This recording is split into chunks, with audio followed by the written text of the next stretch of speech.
En República, Platón relata la famosa alegoría de la caverna, donde un grupo de personas se encuentran prisioneras desde su nacimiento dentro de una cueva de forma que solamente puedan ver hacia la pared que tienen de frente. En ella se proyectan, gracias a una fogata, las sombras de aquello que ocurre a sus espaldas. Una de estas personas logra liberarse, gira la mirada y al observar el fuego, descubre que aquello que entendía como verdad es tan solo una perspectiva de un mundo más amplio. Después de procesar esta nueva realidad, sale de la caverna y descubre el sol y todo lo que bajo su cegadora luz existe, ampliando aún más su entendimiento. En este momento, me es difícil encontrar una analogía más precisa del papel que juega la iluminación en un escenario. Sin embargo, a diferencia de la alegoría de la caverna, la efectividad del diseño de iluminación no depende de qué tan cegadora es la fuente de luz que se presenta frente al público, pues la audiencia entra a una sala como se entraría a la caverna. Seamos conscientes o no de la amplitud del mundo, entramos a los teatros a observar un punto de vista en particular. Quizá la profundidad de nuestro entendimiento de la realidad depende de la especificidad de las perspectivas ajenas. En muchos sentidos, la luz escénica se convierte en el metafórico cristal con que se mira. Ya sea dentro de una sala o en un espacio abierto, la luz juega un papel fundamental. Es ella quien guía a la audiencia, la que puede hacernos amar o odiar a un personaje en cuanto entra a escena, la que nos regala, literalmente, los puntos de vista. Es por esto que el diseño de iluminación se convierte en una labor altamente sensible e intuitiva. Es muy común que como espectadores y espectadoras nos dejemos llevar por las sensaciones de la luz. Sin embargo, es raro encontrar a alguien que realmente reconozca los matices que la luz propone. Si tiene muchos juegos de color, solemos dejarnos impresionar por su espectacularidad, pero si las luces son tersas y sutiles, pensamos que le faltó diseño. Quizá es momento de preguntarnos como espectadores, ¿sabemos realmente cuáles son los elementos que operan en el proceso de un diseño de iluminación? ¿O nos negamos, como los prisioneros de Platón, a reconocer que la verdad que se presenta frente a nosotros responde a una fuente lumínica estratégicamente proyectada? Bienvenidas, bienvenidos al bestiario de esta semana, en donde estaremos hablando del lenguaje de la luz, el diseño de iluminación como metodología, como un lenguaje, como una herramienta discursiva de una puesta en escena. Y para ello vamos a hablar con Alejandra Escobedo, que es egresada de la licenciatura en escenografía de la Escuela Nacional de Arte Teatral de Limba. Ha sido asistente de Gabriel Pascal, Víctor Zapatero y Guadalupe Arreola. A partir del 2020 se incorpora al taller coreográfico de la UNAM como la diseñadora de iluminación oficial. Se ha desempeñado profesionalmente como diseñadora de iluminación desde el año 2011 y como diseñadora de escenografía desde el 2014, con directores y coreógrafos entre los que destacan Liz Alfonso Dance Cuba, David Holguín, Carlos Corona, Martina Costa, Angélica Rogel, Gloria Contreras y el taller coreográfico de la UNAM, Seña y Verbo, Teatro de Sordos, Jorge Vega, Minerva Tapia, Sixto Castro Santillán, Emanuel Varela, Mauricio Pimentel, Víctor Weinstock, Conservatorio de Danza de México y Manuel Cruz Vivas, por mencionar algunos. Su trabajo se ha presentado en distintas partes del país y del mundo, entre los que destacan el Auditorio Nacional de México, el Opera House de Tel Aviv, en Israel, el Gran Teatro de La Habana, en Cuba, y el Teatro Nacional, en Cuba, España, Argentina, Costa Rica, Estados Unidos y Praga, entre otros. Ganó primer lugar en el concurso The Perfect Light en Japón en mayo de 2018. Así que te damos una calurosa bienvenida, Alita. ¿Cómo estás? Hola, muchas gracias por la invitación. Estoy muy contenta de poder platicar contigo. Muy contenta de estar aquí con ustedes, con los que nos están viendo y pues nada, emocionada y un poquito nerviosa. No tienes por qué estar nerviosa, Alita. Muy bienvenida. A ver, Me gustaría, para comenzar, que para aquellas personas que nos están sintonizando, que no te conocen, que nos platiques un poco de tu trabajo, que nos platiques cuáles son tus perspectivas frente a la iluminación, qué es lo que haces tú concretamente como diseñadora de iluminación. Mi trabajo es guiar el ojo del espectador hacia la parte fundamental de la escena. A grandes rasgos, intervienen muchas más cosas, pero en resumen, creo que esa sería una buena síntesis. Ok, y a ver, guiar el ojo del espectador. ¿Eso es algo que solo hace la luz o eso es algo que ocurre, digamos, en la escena en su totalidad?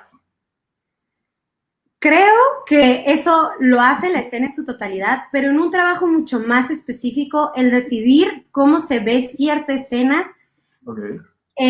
Sí lo hace la luz 100%. Un ejemplo que me gusta mucho dar es que en nuestro día a día nosotros controlamos de cierta manera la mirada, ¿no? Y la materia y el objeto existe gracias a la luz. Si no es por esta, nosotros no podemos darle forma ni color, el color no existe, ¿no? Gracias a la luz. Y creo que la iluminación escénica como tal es la que decide cómo se ve cada cosa. Y en el cómo se ve abarcamos muchísimas más cosas más allá del efecto físico de observar, sino desde un lugar emocional, atmosférico, de ángulo, de intensidad, de color, de proporción, muchos factores técnicos, pero también muchos factores artísticos. Y eso lo hace únicamente el diseño de iluminación. Fíjate, ahorita que estabas hablando, recuerdo este asunto, de todo cuando mencionaste física, que la luz es tanto una partícula como una onda, ¿no? Es una partícula que se comporta como una onda. Entonces, ahorita que empezaste a describir el proceso, me vino a la cabeza eso porque en efecto tiene una parte física, tiene una parte de materia, ¿no? Como es las partículas, ¿no? La materia tal cual, que tiene sus reglas, que tiene sus formas de existir. Y luego está esta parte que es onda, que es vibración, que me suena mucho más a algo intuitivo, que me suena mucho más a algo sensible, que me suena mucho más a algo subjetivo, incluso, ¿no? La recepción de una vibración. Ahorita que hablabas de los estados de ánimo que genera la luz. ¿Cómo trabajas con todo eso? ¿Cómo haces un trabajo preciso, un trabajo pensado, un trabajo estratégico con un elemento que es tan, me atrevo a decir, volátil? Pues sí, efectivamente, creo que el diseño de iluminación es uno de los lenguajes más abstractos que hay en la vida, ¿no? Más allá del lenguaje escénico, creo que el terminar de entender la luz es un factor muy complejo, pero hay ciertas herramientas que se han ido desarrollando a lo largo, en la escena al menos, a lo largo de los años, para poder manipular la luz, tales como la dirección. Hay 4, para no empezar a divagar, dentro de las muchas teorías que hay para el diseño de iluminación escénico, una de las más famosas es la de Stanley McCandless, que justo él habla de 4 elementos fundamentales para manipular la luz. Se habla del control de la iluminación, pero hasta ahorita yo no creo que exista nadie que controle la luz como tal, ¿no? Y los 4 elementos son dirección, intensidad, color y movimiento. Gracias a estos cuatro fundamentos es que uno puede trabajar y poder manipular y generar atmósferas, acotar situaciones, acotar espacios, hacer muchísimas cosas que en el teatro es muy interesante. Y a mí me encanta el trabajo en el diseño de iluminación escénica per se, porque cuando trabajas un texto, tienes una serie de pistas interminables, ¿no? Pero es muy distinto, puedes hacer el mismo texto 1000 veces, puedes hacer Hamlet millones de veces, pero tiene mucho que ver con la visión del director y el trabajo de los actores y el trabajo del equipo creativo. Gracias a ese trabajo, uno decide cómo necesito que esto se vea. ¿Cómo necesito que esto se vea para que el discurso que yo estoy pensando se traduzca al espectador. ¿Sabes? Es como una herramienta que ayuda entre manipular las emociones del espectador y también a desmenuzar lo que está pasando en escena. No sé si me expliqué. Claro. Creo que sí. Nada más déjame leer los comentarios. Tenemos aquí a Fabián Barona, Fabo Barona, que te pone Alita talentosa. Y tenemos a Belén Mercado, que te manda aplausos. Creo que son aplausos. Sí, son aplausos. De pronto lo vi como gallina. Son aplausos. Muy bien, Alita. Bueno, nos hablas de estos 4 elementos, ¿no? Los 4 elementos básicos. Me recuerda un poco también las propiedades del sonido, que se trabaja en música, que también es un arte bastante abstracto. Me recuerda ciertas cosas del manejo actoral o del trabajo actoral. Es decir, la iluminación sin duda es una labor escénica, ¿no? 100%, sí, totalmente. Estarás de acuerdo conmigo y me imagino. Es completamente parte de la escena, ¿no? Sí. Perdón que te interrumpa. ¿Cómo es que traduces tú? Venga. No, que justamente luego como que piensan, no, realmente la iluminación es fundamental, pero aún en un espacio abierto, sin equipo de iluminación, el sol está ahí y necesitas una fuente de luz para que podamos ver al actor, o decidir que no se tiene que ver, siempre en pro a la puesta en escena. Claro, ¿no? Luego me han tocado puestas en espacios abiertos donde el sol, ahí está el sol, ahí nos ilumina, y resulta que le da de frente al público y entonces ya no ven nada. No ven nada. Sí. Es importante. Pero justo esto, ¿cómo? Es decir, tú lees un texto, si quieres, entremos un poco en materia de metodología, ¿no? De proceso creativo, porque es un poco lo que nos interesa acá, ¿no?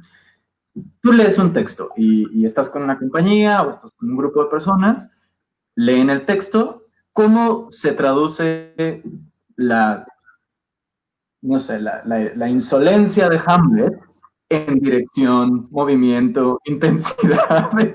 ¿Cómo vuelves conceptos que de pronto se vuelven incluso concretos, pero igual de abstractos, en un lenguaje el triple de abstracto? Claro. ¿Cómo es ese proceso?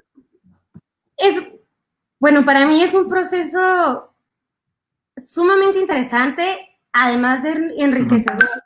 Tiene que ver justo más que el texto per se, que obviamente es fundamental porque el texto en sí te da muchísimas pistas como para hacia dónde irte. Si es a las 4 de la tarde, si es en un interior, si hace frío, como esos detalles técnicos, pero que se vuelven fundamentales. Para mí, más importante todavía que el texto es el trabajo de los ensayos.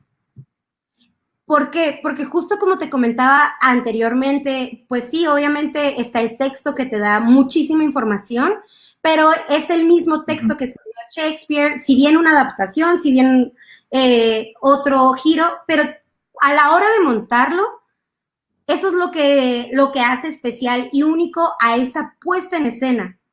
Entonces yo no puedo trabajar, en mi caso, solamente con el texto. Yo necesito ir a ver ensayos y platicar con el director, porque técnicamente hablando, ¿no? Bueno, aquí es esta escena donde se para del lado derecho actor el protagonista, en la parte izquierda superior actor está el actor, el otro actor.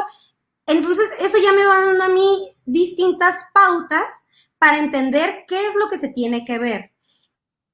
Y desglosando estos 4 principios de los que te contaba, la intensidad tiene que ver con la brillantez de la luz. ¿Cuánta cantidad de luz necesito?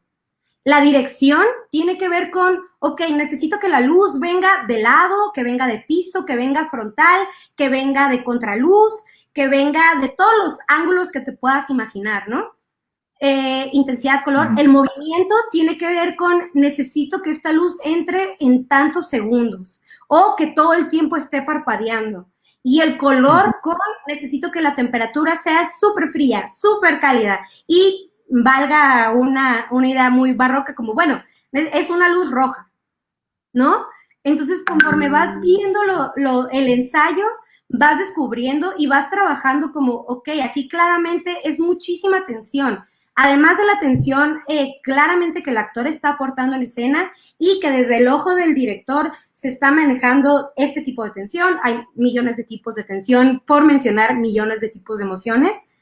¿Cuál es la que necesitamos acentuar? ¿Qué puedo hacer que esta imagen se vuelva mucho más poderosa?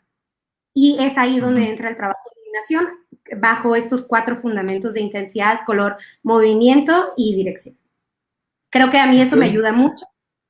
Y bajo estas premisas, creo que de estas nadie se salva, ¿no? O sea, no hay manera de diseñar sin... lo puedes hacer sin ser consciente, pero una vez que las haces conscientes, es mucho más fácil manipular este lenguaje que es justo tan abstracto que ayuda muchísimo a poder desarmar y dirigir la escena. Claro. Mira, Chelena Escobedo pone, felicidades Alejandra Escobedo, y tú y yo que están relacionados. Mi mamá, que nunca falta ninguno. Un saludo, Chelena. La mía, Diana Cardona, pregunta, ¿cómo sabes qué reacción provocará en el público cada decisión de iluminación? Si quieres, ahorita vamos a esa pregunta que es bastante puntual. Alicia González pone, felicidades, mis... Alicia, saludito. Shade pone Sergio bravísimo, Shade, saludito. Y Alex Arachi nos pone, les abrazo muy fuerte, Alita, eres la mejor.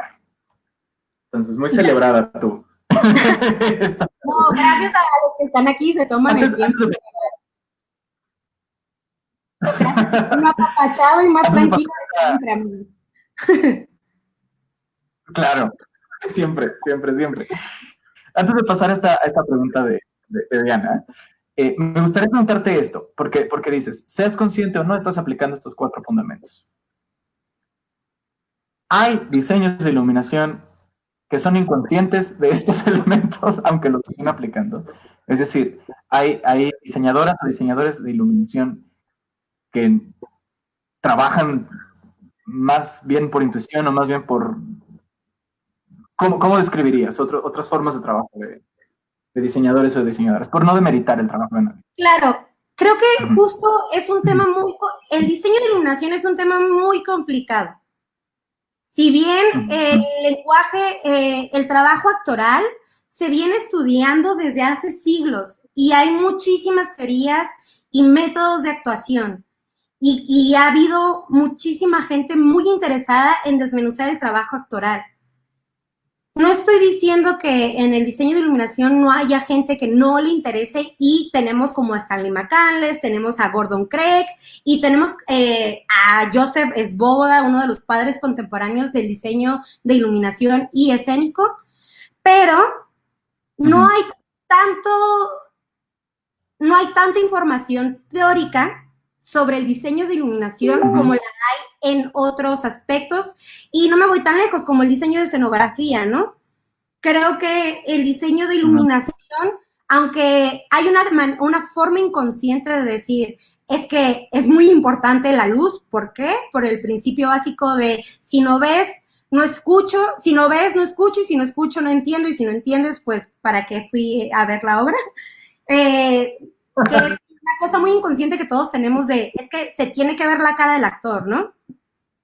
Ahora, ¿cómo necesito que se vea esa cara del actor? Por eso creo que es complicado, no demeritando, creo que por eso pasa esto tan seguido es que no soy consciente de cómo estoy diseñando, pero no hay esa conciencia, porque no hay esa accesibilidad de información ante la temática de iluminación, no hay tantos estudios al respecto, además de que los que hay son muy difíciles de conseguir, y porque yo soy de la ENAD, ¿no?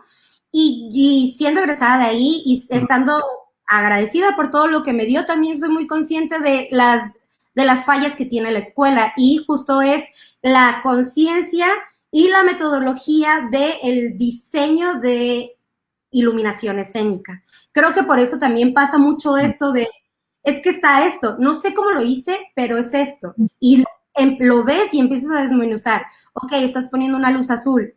Sí, ¿por qué? porque era un ambiente muy frío y todo lo frío siempre me lleva a temperaturas frías que traduciéndolo se vuelve hacia el color azul, que eso ya te lleva a una teoría del color. ¿Por qué? Porque el azul te representa esto y esto y el otro. Ok, y decidí que esta luz azul viniera arriba, encima del actor, que es una dirección cenital. ¿Por qué? Porque aquí yo me imaginaba que bañaba el cuerpo del actor desde cierta manera. Bueno, ahí hay una dirección. Y entraba en 10 segundos, porque era un momento sumamente tranquilo, lento, el tiempo se detenía. Bueno, le das, 20 segundos, ¿no? Ahí hay movimiento. Intensidad, yo le doy de un porcentaje que se maneja mucho en iluminación, que es del 1 al 100%, que es la escala de intensidad en la que se maneja en la luz. La brillantez es un 20%, porque no era tan potente la fuente de luz. Ahí ya está el movimiento y la brillantez, o sea, la intensidad. Son estos factores que si los estudias y los analizas, siempre están ahí. No hay manera de deshacerte de estos conceptos, sino que simplemente los haces conscientes. Y yo creo que tiene que ver con esto, ¿no? Conforme el teatro va avanzando, conforme el trabajo se va profesionalizando, va surgiendo la necesidad de tener mayor conciencia sobre los conceptos con los que estamos trabajando para poder manipular y ponernos a la par junto con el actor, con el director, con el escenógrafo, porque el teatro es un arte colectivo y no hay manera de hacer uno sin el otro. Creo que es por ahí. Claro. Pues mira, aprovecha hablas de la teoría del color, ¿no? He visto muchas tablas de teoría del color, o he visto muchas propuestas sobre la teoría del color, pero todas parecen tener como el mismo núcleo. Es decir, a pesar de que cada color signifique cosas distintas, el mismo núcleo es, el color significa tal, ¿no? Y es una cuestión tajante y es una cuestión que no admite dudas, ¿no? El amarillo te da hambre, pero a mí no. Claro que sí, ¿no? Y es algo como obligado, que esto significa tal cosa. Y eso me lleva un poco a la pregunta de Diana. ¿Cómo, bueno, uno, si estás de acuerdo con estas posturas de cada color significa una cosa específica y no hay salida y eso es lo que significa, punto? Y dos, si no es así, ¿cómo es que anticipas las reacciones del público? ¿Cómo es que, digamos, no que las anticipes, pero un poco mencionabas tú misma, medio manipulas a la audiencia con los juegos de luz, ¿no? ¿Cómo anticipas el efecto que va a tener ese juego? Bueno, en ese sentido, en cuanto a la teoría del color psicológica, como de el rojo es pasión y el azul es noche, en ese sentido yo no estoy en lo absoluto de acuerdo, ¿no? Hablo de una teoría de color en cuanto a la saturación de los tonos, en cuanto a la pigmentación. Si mezclas este color con este color, te da este color, ¿no? En esos términos técnicos es inevitable, tienes que conocerlos y tienes que trabajar con ellos, ¿no? Para poder dominar y poder manipularlos en escena. En cuanto a esa teoría psicológica del color como tal, yo creo que no, justo creo que es ahí donde entra el trabajo de los ensayos, del diálogo con el director, del diálogo con el vestuarista, del diálogo con el escenógrafo, del diálogo con el actor y, más importante, del diálogo con la escena. Yo no creo que el rojo es pasión, no creo que el azul es noche.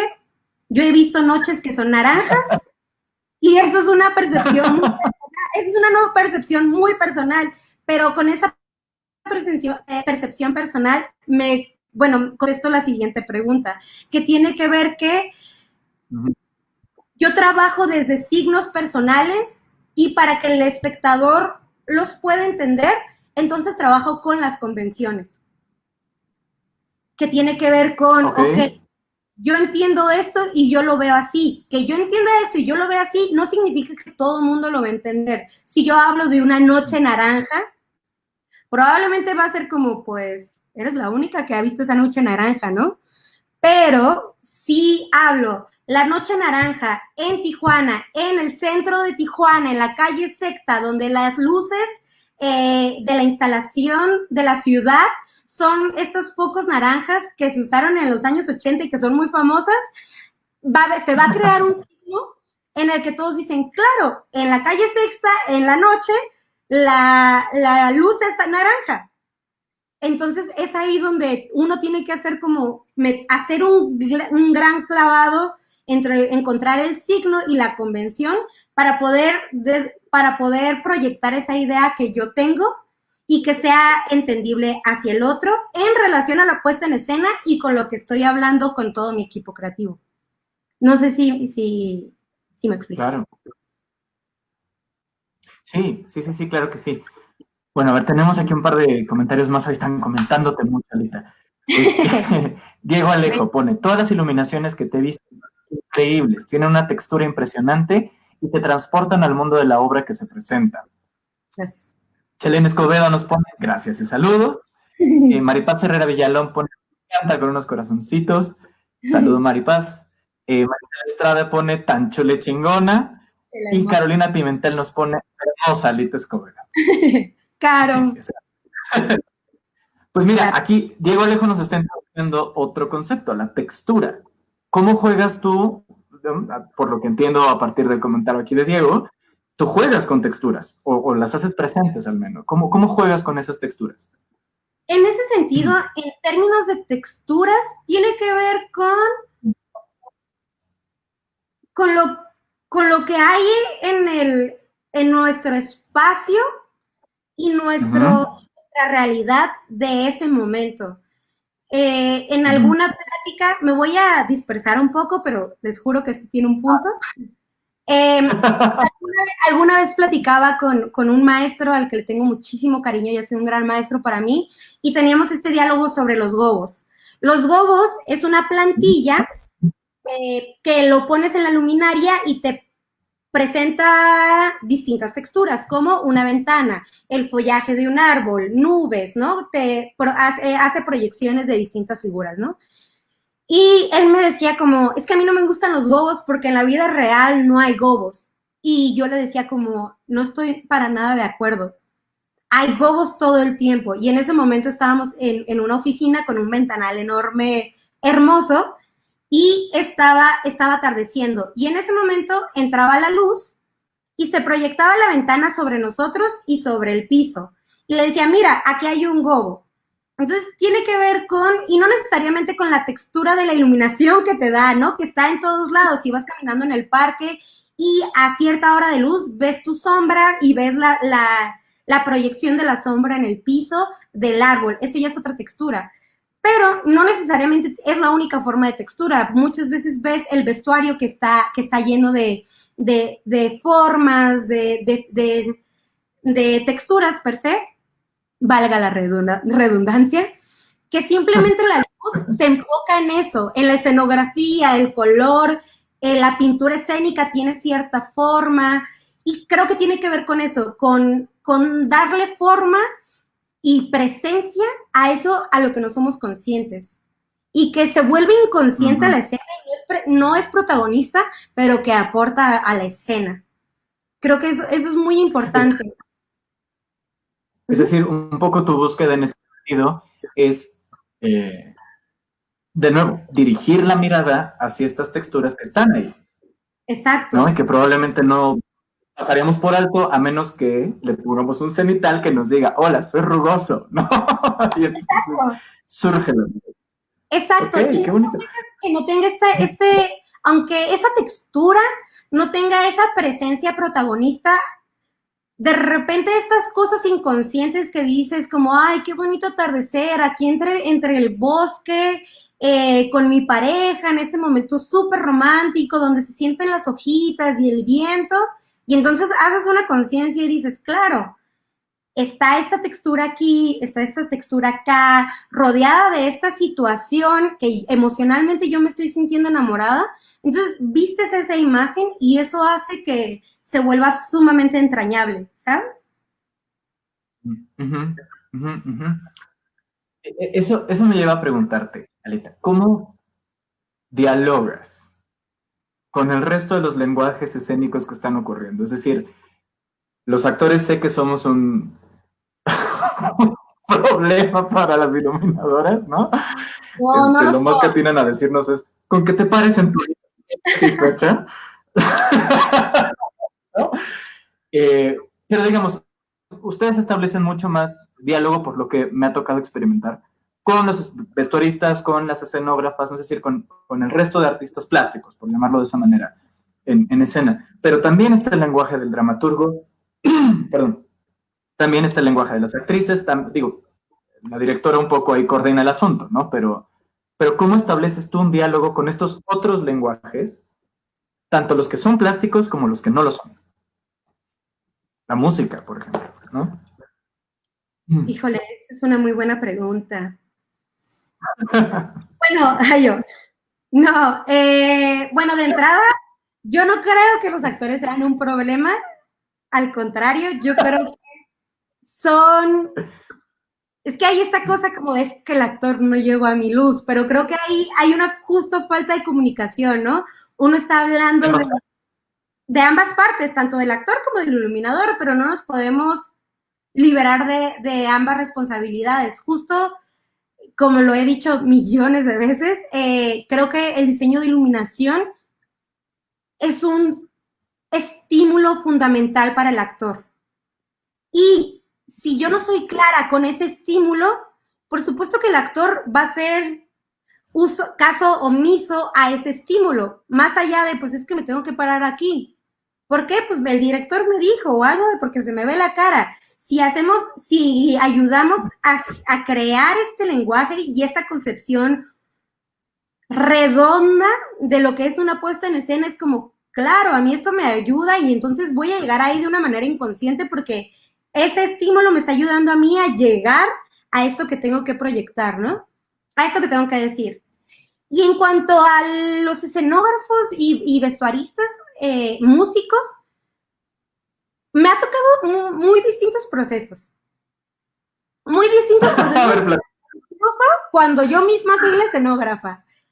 Creo que tiene que ver, y dependiendo del proyecto es el rol que yo asumo, y no porque o no me entienda o no o me entienda además con estas figuras y estos personajes del equipo creativo. Creo que depende de cómo me entienda y cómo conecte yo con esta otra persona. Me ha tocado desde el lugar donde yo digo, ok, solo escucha y estudia, guarda silencio y tú te vas a ir incorporando, ¿no? Tú vas a ir entendiendo, porque la realidad también es que el iluminador es el último en entrar en acción, por decirlo de alguna manera. Es el último eslabón para que esa cadena tenga sentido. Me ha tocado también desde trabajando con vestuaristas donde yo propongo cierto color y lo vemos en el ensayo general y ya le cambié totalmente el color del vestuario y entonces el vestuarista se acerca y es como, oye, es que mi vestuario era azul y si no, no se entiende y es como, claro, ¿no? Entonces como ir entendiendo cómo es un proceso, realmente se vuelve un proceso muy personal para mí, dependiendo de cuál es el creativo con el que estoy trabajando y cómo aprendo a comunicarme con esa persona. Pero definitivamente sí tiene que haber un diálogo desde escuchar, apuntar y después preguntar, u otro diálogo también que se presenta mucho, que es el ping-pong de ideas. Como es que yo pensaba aquí que la luz y la escenografía, donde muchas veces la luz no simplemente viene desde un lugar abstracto, es un elemento físico como una lámpara que está presente todo el tiempo y proyecta luz y también se vuelve un diseño escenográfico. Entonces vamos como trabajando y viendo y siempre a la puesta en escena. No tengo como un proceso específico, sino depende mucho de con quién esté trabajando. Claro, es cuando entra o accede al material humano, ¿no? Exacto. Dependiendo de la interacción con la persona, es como, este se deja comentar, este no se deja comentar, y me toca, claro. ¿no? Y creo que hay un principio que me parece básico que el maestro Alejandro Luna menciona mucho. Con tu equipo creativo no se negocia. Con tu equipo creativo se llegan a acuerdos. Y creo que ese principio para mí es fundamental. Yo voy a negociar con los técnicos, pero con mi equipo creativo no. Ni con el director, ni con los actores, ni con el escenógrafo, ni con el vestuarista, ni con el diseñador sonoro. Se trata de que ambas partes lleguemos a un acuerdo y estemos de acuerdo que eso es lo mejor en pro de la puesta en escena. Claro, porque a fin de cuentas es la construcción de un discurso colectivo. Exactamente. O de una pregunta colectiva, ¿no? Pero se trabaja en conjunto. Claro, ahora que mencionas a los técnicos, Alita, ¿no? A la técnica. ¿Cómo ha sido tu experiencia en esa materia en particular, ¿no? De acercarte a la planta técnica. Sobre todo lo planteo porque, digo, no es ningún secreto que vivimos en un país altamente misógino, ¿no? Y que vivimos en un país que altamente cuestiona las decisiones que está tomando la cabeza de un equipo si esa cabeza es mujer.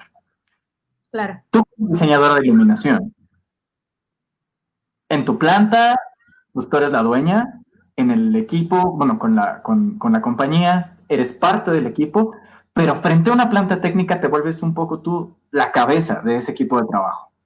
Corrígeme si me equivoco. Sí, totalmente. Uh-huh. ¿Cómo ha sido además tú que has viajado por el mundo, comadre, tú que has andado en Praga y en Japón, ¿cómo ha sido tu experiencia en tanto a la negociación, como lo planteas tal cual, a la negociación de tus ideas y tus decisiones con un equipo de trabajo técnico, donde tú eres la cabeza de ese equipo de trabajo? Ha sido un proceso personal súper enriquecedor. Debo decir que algo fundamental para mi carrera ha sido que desde muy chiquita he estado dentro del escenario. Y yo soy de Tijuana, Baja California, y yo empecé con una formación en danza, lo cual desde los 3 o 4 años que di mi primera función hasta los 18 años, bueno, un poquito antes, como 16, 17, estuve muy cerca de un foro que ha sido una gran escuela para mí, el Centro Cultural Tijuana, el foro, la sala de espectáculos, y la planta técnica de ese foro en particular, creo que para mí han sido maestros, y creo que nunca antes lo había dicho, apenas ahora como con esta serie de entrevistas, haciendo una reflexión profunda en esta pregunta que la recibo pues bastante por evidentes razones. Creo que yo ahí tuve una formación al principio de una manera inconsciente y ahora de una manera consciente.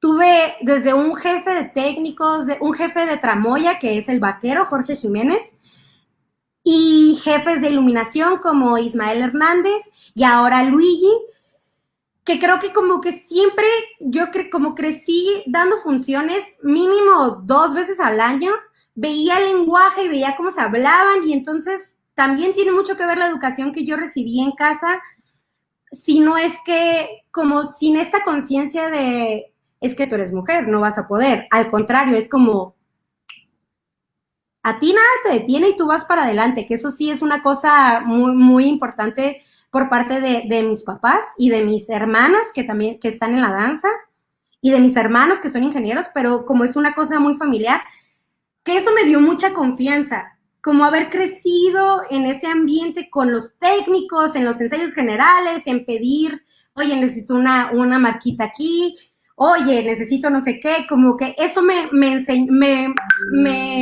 moldeó bastante a saber cómo pedir las cosas en un lenguaje técnico, porque puedes saber pedir las cosas de una manera muy educada, pero eso no es suficiente para dialogar con los técnicos, ¿no? Porque tú puedes decir, oye, ¿me puedes mover esa luz, por favor? No se puede, esa luz está amarrada ahí. Oye, no, ¿me puedes ayudar a mover ese lico que está ese circuito ahí? Y sé que sí se puede mover porque en un lico se puede conectar, ¿no? Como conocer, y que evidentemente eso también me ayudó el estudio y la profesionalización del diseño de iluminación. Pero sin duda mis bases son esas. Y la otra también me ayudó mucho a entender en mi experiencia, porque he tenido experiencias muy rudas, ¿no? Recuerdo mucho en Israel que mis técnicos eran rusos. Y uno de los técnicos que yo sé que ya los tenía hasta el queque, como de, es que necesito que las cosas se hagan bien. Y como soy joven y soy mujer, muchas cosas, no me tomaban en cuenta. Bueno, no me querían tomar en cuenta. Hasta que uno de los técnicos me dijo como, oye, ¿por qué nos exiges tantos? Yo soy de la Unión Soviética, yo sé lo que es la disciplina. Y recuerdo perfectamente que fue como, pues es que si hicieras las cosas bien no te la tuviera que pedir 2 veces, pero tengo que venir siempre a corregir tu trabajo.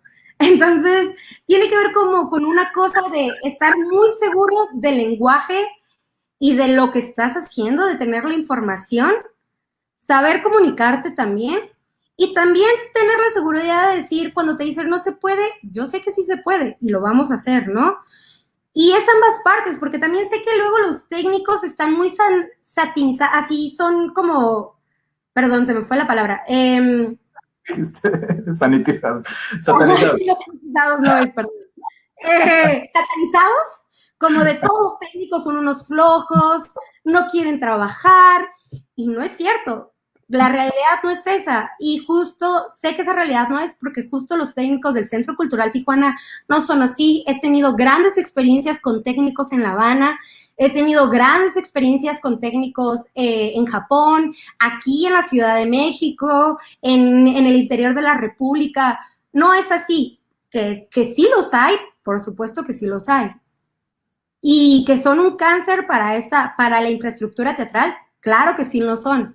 Que se puede trabajar con ellos también. Y también uno luego entiende esta cosa de, oye, si yo no sé comunicar y yo no sé lo que quiero, porque también hay un mal entendimiento de que el iluminador una noche antes pone las luminarias en su planito y luego llega al teatro y lo pide. Claro que no, para que esa luminaria llegara a esa vara, hubo un trabajo previo impresionante. La cosa es que luego, desafortunadamente, hay mucha gente que llega y no sabe lo que quiere y entonces 10 veces ya cambió ese equipo, sumado a la sobreprogramación de los teatros.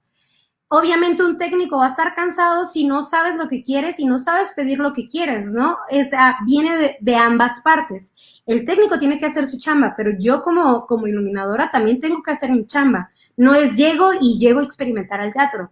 Por supuesto que eso sería ideal, llegar a probar, quitar, experimentar, pero las condiciones y la infraestructura a nivel mundial no es así. Entonces sí hay una chamba previa que hay que hacer para poder llegar a ser mucho más asertivo y mucho más efectivo con el tiempo.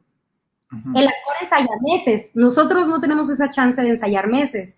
Llegamos y a probar y si es, más vale que sea, y si no, que también es válido. Oye, me equivoqué. Yo hice toda esta chamba anterior, pero no es así. Bueno, pero ahí hay algo que te respalda y que viene desde otro lugar, más allá de, es que no sé qué era lo que tenía que hacer, no me sé la obra, no conozco ciertas cosas, no conozco el equipo, no tengo el lenguaje para comunicarme. Son varios factores, más allá de la idea de, es que el técnico, ¿no? Creo que viene, esa cosa del técnico viene también desde una parte de nosotros, pero también desde otro lugar, ¿no? Claro. ¿Y a qué crees que se deba que haya personas que no cuenten con este lenguaje técnico para referirse a la planta técnica, para hablar con la planta técnica? ¿Qué hacen ahí entonces, no? Porque he escuchado mucho este asunto de no va a haber esta iluminadora, pero tal se avientan las luces. Y no, ¿sabe hacerlo? ¿Tiene, Claro. tiene alguna, o va a estar asesorado, o va a estar, no? ¿Por qué esta persona se las va a aventar? ¿De dónde viene eso? O sea, ¿o por qué crees que hay tanto dejo? ¿No? Es decir, a ver si ahora yo acomodo mis ideas, ¿no? Justo dices, la iluminación es el último factor que entra en la cadena porque es la que se tiene que hacer ya en teatro, es la que se tiene que hacer ya en sala. Entonces, pues, uno puede adelantar cosas, pero hasta que tienes ese día en el teatro no puedes realmente probar nada, ¿no? Exacto. ¿Será que de ahí viene un poco esta noción de vamos priorizando las etapas del proceso y como lo último es la iluminación, es lo que dejamos hasta el final y a ver quién se la puede aventar? ¿O a qué crees que se deba este asunto? Bueno, en ese sentido creo que influyen varios factores, ¿no? Influye, bueno, creo que mucho tiene que ver también es la falta de profesionalización de la labor del diseño de iluminación. Y esa profesionalización, no estoy diciendo que el único camino sea la escuela, la universidad. Sí tiene que ver con el estudio, sí tiene que ver con la práctica, sí tiene que ver con teorizar, sí tiene que ver con todo esto de lo que hemos estado hablando. Pero definitivamente creo que no el único camino sea la universidad. Creo que es el camino que te acorta muchísimos, muchísimos otros caminos. Pero eso es un proceso muy personal. Y también creo que otro factor que yo veo a la hora de que pasan estos casos de, bueno, el director decide que él va a iluminar, hacer su vestuario, su escenografía y todo, también mucho influye la infraestructura del proyecto. Ok. Y la falta de conciencia del equipo creativo. No estoy diciendo que un director no pueda iluminar. Creo que un gran ejemplo para mí es Diego Vázquez, director artístico del taller coreográfico de la UNAM. Es un gran coreógrafo, un gran bailarín y un gran iluminador. Es un gran iluminador del que yo he aprendido muchísimo. Pero es un chico, es un creativo, un director que le ha dedicado gran tiempo al estudio del diseño de iluminación. No es alguien que se formó de la nada, ¿no? Claro. Pero creo que en cuanto hablaba en términos de infraestructura, tiene que ver con el término de presupuesto, es decir, dinero. Muchas veces no hay dinero para pagarle no hay dinero para tener las condiciones ideales de tener mi iluminador, tener mi escenógrafo, tener mi vestuarista. Yo no lo critico, no lo juzgo, pero ciertamente creo que es mucho más enriquecedor tener distintas mentes para armar un proyecto que hacer uno todo. Claro. Es mi punto de vista personal. Que insisto, mi ejemplo que se me viene primero a la mente es Diego Vázquez, que cuando he visto cosas que él ha coreografiado y él ha iluminado, son fantásticas. Y que también viene desde otra cosa de, bueno, yo creo que la concepción aquí, él tiene ya muy claro qué es lo que quiere. Pero cuando hay directores que no tienen ese claro y están abiertos a recibir quieren otra retroalimentación, quieren otro punto de vista, creo, es complejo. Pero para mí, ciertamente, Diego me parece un caso excepcional y aparte. Pero creo que la mayoría de las veces que eso pasa es por falta de dinero. Claro, pero, o sea, a fin de cuentas, Alita, cuando falta dinero, el director no dice, bueno, me ahorra un actor, yo hago el trabajo y que entre una iluminadora. Dice, contratemos un actor y que y que yo hago el trabajo de iluminación. Sí hay una priorización. Por supuesto, totalmente. Y creo que eso es con lo que veníamos hablando también, con la falta de profesionalización y el entendimiento del diseño de iluminación. De esa conciencia de necesito que se vea así. No, necesito que se vea. Pero una vez que entendemos que necesito que se vea, entras a la siguiente reflexión, que es, pero ¿cómo necesito que se vea? Claro. Y creo que tiene que ver con eso, que realmente la profesionalización del diseño de iluminación creo que es una de las más jóvenes, es una de las más faltantes y es una de las más carentes. Y que yo lo viví en la Escuela Nacional de Arte Teatral. Cuando yo entré muy clara con, yo quiero ser iluminadora y ya no aguanto tener mis clases de iluminación. Y pues mi sorpresa fue que yo no tuve mi primera clase de iluminación hasta el tercer año de la carrera. Y que en realidad era información, si bien no técnica, porque en realidad yo creo que una de las áreas más descuidadas es la iluminación, como lo hemos platicado. Ahora, si no entendemos el lenguaje técnico, ya la concepción artística del lenguaje del diseño de iluminación, pues estamos a años luz, que creo que eso sí no quiero sonar alarmante, sí es preocupante, pero también por la naturaleza de cómo se ha ido desarrollando el teatro, también uno entiende lógicamente cómo se han ido formando el entendimiento de ¿qué es más importante? Antes se creía que el actor era lo más importante en escena, ¿no? El actor y el espectador. Pero nunca nadie tuvo la conciencia de sí, el actor y el espectador, pero si nadie ve el actor, ni el espectador va a entender qué pasó, ¿no? Entonces son como factores que apenas ahorita se han ido concientizando, perdón. Claro, claro. Es que ahorita que dices esto se tenía en mente este asunto de que el actor y el espectador y su relación, pero bueno, ahorita voy a eso, déjame primero leer unos comentarios. Dulce Escobedo te manda una carita con corazones y otros aplausos. Belén Mercado, grande Alita, saludos, Belén, y unas estrellitas. Sari Cepeda pone, hola, saludos amigos desde la montaña de Guerrero, México, un saludo, Sari. Jesús Giles pone Alita y 3 corazonzotes enormes. Y Ana pone, ¿qué tanto de intuición hay en el diseño de iluminación? ¿No? Que es un poco lo que veníamos platicando ahorita. Pero se me fue la idea. Ya. Este asunto del actor y el espectador como núcleo, como relación nuclear del arte dramático, ¿no?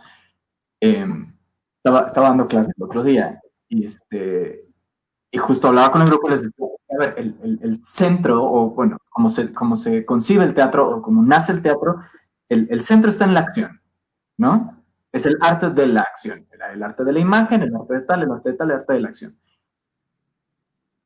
Entonces creo que nos ha tomado algo de tiempo entender que no solo los sujetos accionan, la luz acciona, la música acciona, la plástica acciona, el vestuario acciona, ¿no? Tú, es decir, aparte de estos 4 elementos, es decir, claro, el asunto de que entre la luz más lento o entre la luz más rápido, pues por supuesto que se vuelve ahí, ¿no? Movimiento. Pero es necesariamente acción. ¿Cómo traduces un lenguaje lumínico a acciones en... ¿Es posible? ¿Es posible hacer esto?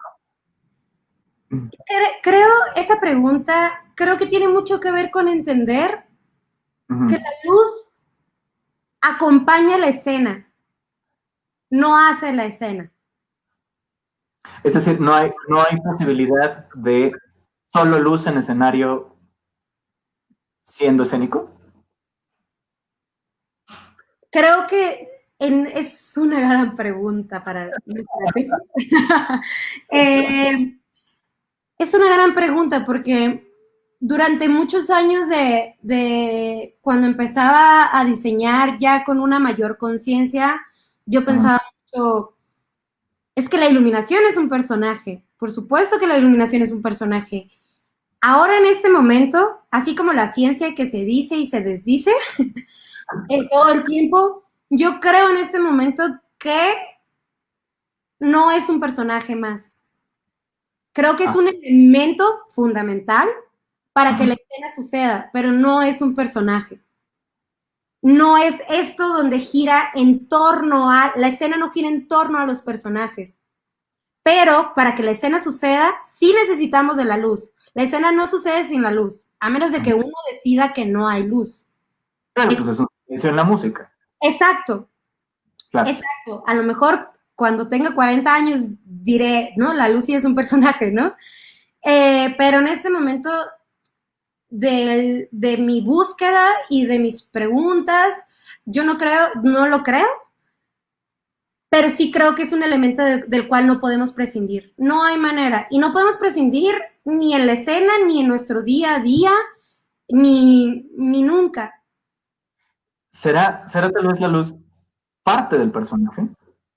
Probablemente, ¿no? Creo que eso me parece mucho más asertivo a que la luz accione. Por supuesto que la luz acciona. Si pensamos en la palabra acción, lo que significa, pues claro, la luz tiene cierto movimiento, pasa esto, pero si hablamos de una acción dramática dentro de este personaje, en la escena, en relación a esto otro, creo que acompaña, direcciona y estimula, significa, más no que sea el eje dramático para la escena. Al menos no en los proyectos que yo he hecho, en ninguno de los que me he enfrentado hasta el momento. Ujú. incluyendo Julio César, que luego me recibía bastantes comentarios como, es que la luz es un personaje mismo, ¿no? Y ahora, y al principio decía, claro, la luz es un personaje en el proyecto Julio César que dirigía Sixto Castro Santillán. Y ahora lo veo y definitivamente no. Yo sigo. Ah, Bueno, es un tema enorme, Alita, porque ahorita me vino a la mente las tradiciones escénicas de la India. En claro. la concepción de personaje está en 4 elementos: en la danza, en el canto, en la percusión y en el maquillaje. Si no están esos 4 elementos, es un personaje accionado, o sea, no es un personaje en realidad. Hasta que esos 4 Claro. elementos están en escena, puedes decir, hay un personaje aquí. Me parece que es en la danza Odyssey, no sé si en Cali, pero me parece que es la danza Odyssey. Si quitas el maquillaje, ya no es un personaje, ya es una persona bailando con música y con canto. No, ya no lo conciben como tal, como un personaje. Entonces de pronto me voy hacia allá y pienso, pues es que funciona lo mismo con la luz, ¿no? Si el cambio de color en la iluminación es lo que da tal sensación del personaje, y eso no está, pues entonces no es el malo, ¿no? Es un vato en ropa de trabajo con luz de sala, ¿no? O sea, no es el personaje en escena. Me viene Justo eso. pienso también mucho ahí en esto que estás diciendo, como no hay manera de separar el maquillaje del cuerpo, del movimiento, y va lo mismo a la hora de hacer teatro o danza, artes escénicas, no hay manera de separar una cosa sin la otra. Claro. Incluso pienso en escenografía, ¿no? Como, es que no hay escenografía. No hay una escenografía, pero hay un diseño de espacio. El diseño de espacio es un espacio desnudo. Y ahí está el espacio. ¿Dónde estás habitando? Un espacio desnudo. No hay manera de separar una de la otra. Y creo que eso es lo que hace súper enriquecedor el lenguaje escénico. Claro, claro, claro, claro. Si no uno se vuelve este, el, el bajo dentro de lo que está tocando solo, ¿no? Tun, Exacto. tun, tun. Sinfonía, necesitas al violín, al piano, al tambor, para que suene la cosa completa, ¿no? Exacto, que incluso pensando en esta persona sola tocando el banco, es como, bueno, pero está vestida de una manera, ¿cómo lo podemos ver? ¿Dónde está sentado? Hay cosas de las cuales a lo mejor no tienen uno, no hay manera como de hacer esa conciencia, pero inconscientemente están ahí, simplemente que no las hemos nombrado, ¿no? No Claro, nos podemos deshacer una sin la otra. no estamos prestando atención a ese lenguaje que está ahí ocurriendo. Exacto. Muy bien, bueno, pues entonces ya para finalizar tenemos a Gabriel Orona que dice un abrazo desde Tijuana, Alita, y a Miguel Garrido que pone Alita Corazones Negros. Saludos. Pues tenemos aquí una dinámica en el bestiario antes de concluir. Para quienes nos están observando por primera vez o quienes no conozcan el concepto de bestiario, un bestiario es un tipo de libro que existía en la Edad Media en donde se describían a criaturas fantásticas o criaturas exóticas, al menos para la Europa medieval, ¿no? Donde una ballena era una criatura mágica. Entonces, un poco el propósito de este programa o de esta serie de conversatorios es ir desentrañando, ir describiendo estas criaturas mágicas e inaccesibles que son las personas de teatro, las personas de artes escénicas. Entonces, la pregunta va, Alita. Si tú fueras una criatura fantástica, ¿cómo te describirías? La Alita iluminadora, más que tú como persona, y aquí entramos en sesión de psicoterapia. La Alita iluminadora o los diseños de iluminación de Alita Escobedo, ¿qué criaturas son? Me gustaría pensar que soy alguien que se transforma dependiendo de la imaginación del otro. Ok, Creo que pienso en eso, ¿no? Como pienso en figura, en elemento fantástico, y para mí no hay nada más fantástico que darle forma a la imaginación del otro. Entonces me encantaría pensar que la imaginación del otro me da forma y mi imaginación me da forma y quién sabe qué forma sea, pero la imaginación es infinita, por lo tanto mi forma y mi sensación es infinita. ok. Quedamos igual. Quedó igual. Muy existencial. Muy Sí. existencial. De pronto me viene una colonia o una colmena, no sé cómo se llaman, de luciérnagas.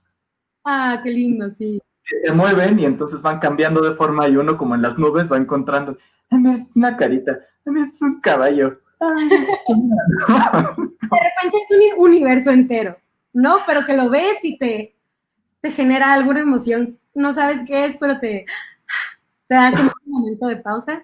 Eso me encantaría. Y me encantaría que alguno de mis trabajos generara eso en el espectador. Si eso ha pasado o lo logro algún día, Bueno, yo he de decir, a mí me ha pasado contigo, Alita, por eso me importaba mucho escucharte, invitarte, porque gracias. lo he visto pasar, ¿no? Recuerdo esa función de danza en el Teatro de la Ciudad que yo salí así,